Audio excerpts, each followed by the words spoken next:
Here's beehive number 3.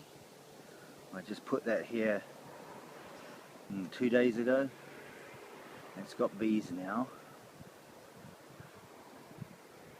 I used kindrel hen. From this one I can harvest, so yeah.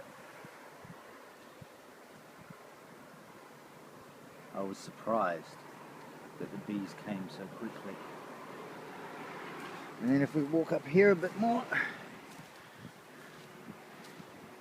you can see beehive number 4. I put that here yesterday, 28th of May. No bees yet.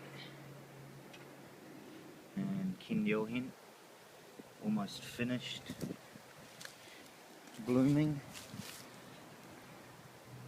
Still a little bit of life left in it.